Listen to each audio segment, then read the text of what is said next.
Once upon a time, nestled in the lap of the majestic Himalayas, there was a beautiful kingdom called Shivapur.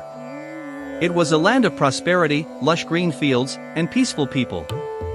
The ruler, King Dharamraj, was known for his wisdom and kindness. He had one son, the Prince Virpratap, brave, intelligent, and beloved by the people. Not long ago, Virpratap had married the most enchanting woman in the kingdom, Princess Jasmina.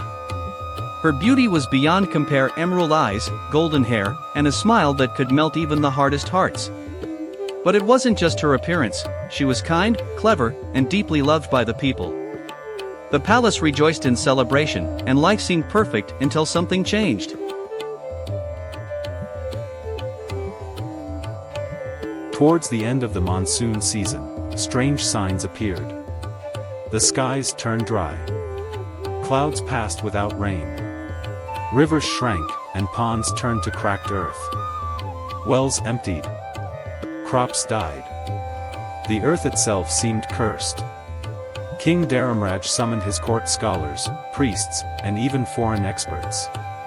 They discussed global weather patterns, underground water shifts, and rituals to please the rain gods. Nothing worked. Desperate, the king summoned his royal astrologer, the famed and feared Jyotish Shivanand. His prophecies had never been wrong. In the dark hall of the palace, the king asked, "O wise Shivanand, tell me the truth. Why has rain forsaken us?" Shivanand closed his eyes, muttered mantras, and gazed into his sacred vessel, the Karmapatra, a crystal bowl that reflected destinies. Minutes passed. His expression grew grim. Finally, he whispered, "It is not a natural drought, my king. It is a divine curse. The earth demands blood, a soul from the royal bloodline must be sacrificed. Only then shall the water return." The hall turned silent. The king's voice trembled, "Whose blood?" Shivanand, looking into the fire, replied, "The curse demands the life of Princess Jasmina, your daughter-in-law."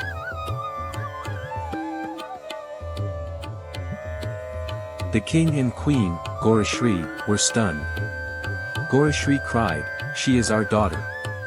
She is our son's life. How can we do this?" Shivanand was stern.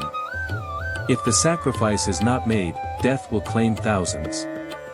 Famine will spread. Disease will follow.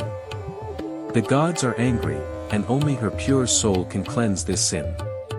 After long sleepless nights, and despite the pain in their hearts, the king and queen agreed to make the ultimate decision, for the sake of the kingdom. They would offer Princess Jasmina as a sacrifice. And they would do it while Prince Virpratap was away.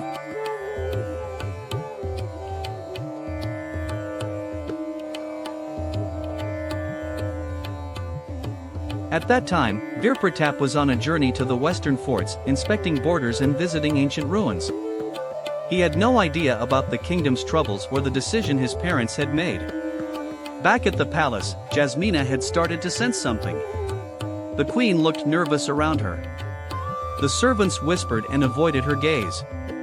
One evening, while passing by the royal garden, Jasmina overheard two maids whispering. "Tomorrow night, the sacrifice will be made," one said. "Who?" the other asked. "Princess Jasmina." The world spun. Jasmina couldn't believe it. Tears ran down her face as she wrote a letter to her beloved husband.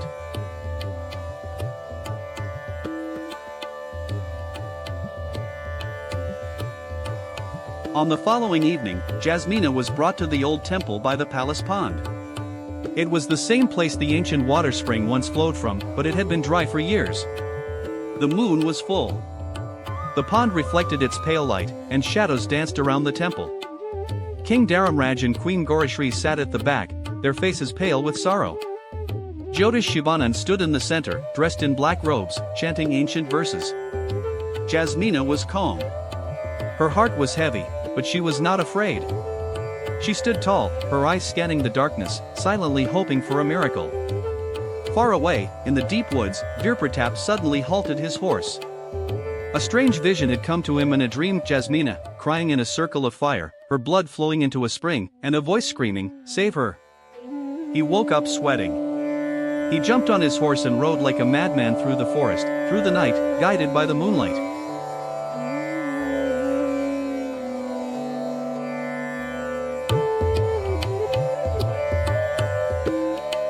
Just as Shivanand lifted the ceremonial dagger toward Jasmina, Virpratap arrived, his horse screaming to a halt at the temple gate.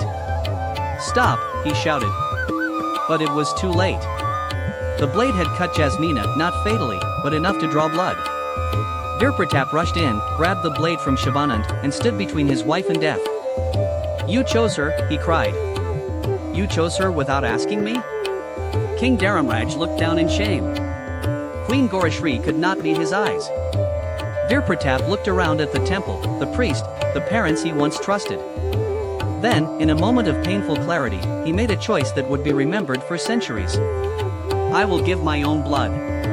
Before anyone could stop him, Virpratap raised the blade and cut deep into his own leg. His blood poured onto the earth. It flowed into the cracked pond. For a second, nothing happened. Then, a sound. A gurgle. The earth trembled slightly, and water burst forth from the dried spring. The ancient water source had returned.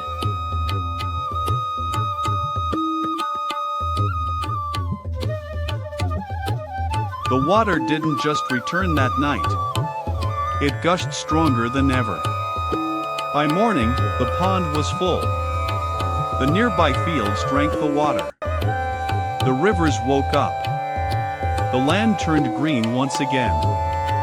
Virpratap, weak from blood loss, lay in Jasmina's arms. His leg was badly wounded, he would never walk the same way again. But he was alive. King Dharamraj knelt beside him, tears in his eyes.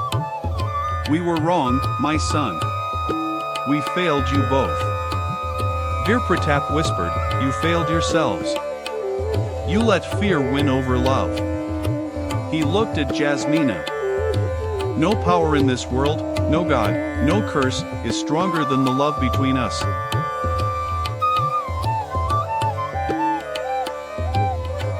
Months later, as Virpratap recovered, King Dharamraj announced his abdication. He handed the throne to his son. The new king, Virpratap, announced sweeping reforms. Sacrifices of humans or animals were now forbidden. Superstition would no longer guide their kingdom. From that day, Shivapur would be ruled by reason, compassion, and the love of its people. Queen Jasmina became his closest advisor, respected by nobles and villagers alike. As for Virpratap, though he now walked with a limp, his every step became a symbol of sacrifice, strength, and righteousness.